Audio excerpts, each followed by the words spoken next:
Are you a determined or desperate job seeker?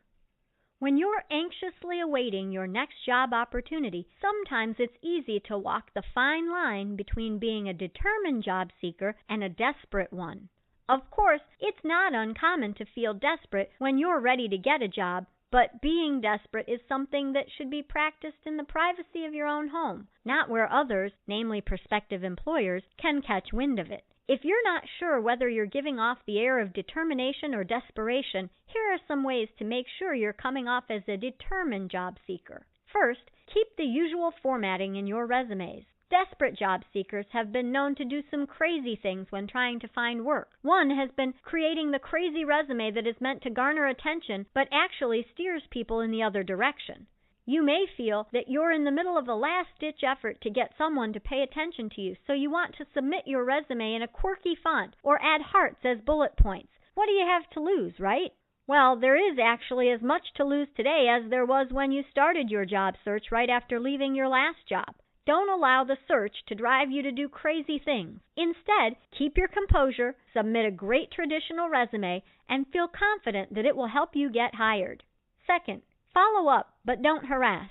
While you may feel anxious to get out there and tackle every hiring manager you see, pin them down and stuff your resume in their face, of course this is something you wouldn't do. However, in the midst of your job search, there are ways to actually come off as though you're just that desperate. For instance, you could hound a hiring manager with whom you've shared your resume or pester a person who may be a networking contact for you. In both cases, it's good to hand over your information and let the people do their job. There's nothing wrong with following up, but harassing someone is not acceptable.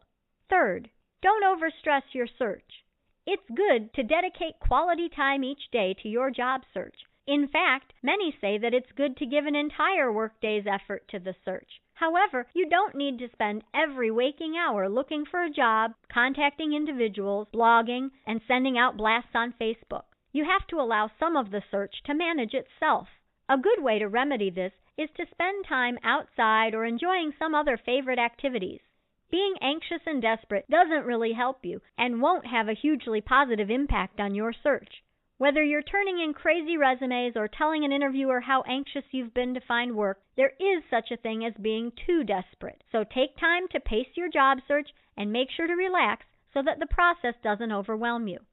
Most important, feel confident that the hard work you've given will inevitably offer the results you desire. Need a job? Be sure your resume is the best it can be. Review resume services and choose the one best for you and your situation. Do it today at www.resumelines.com.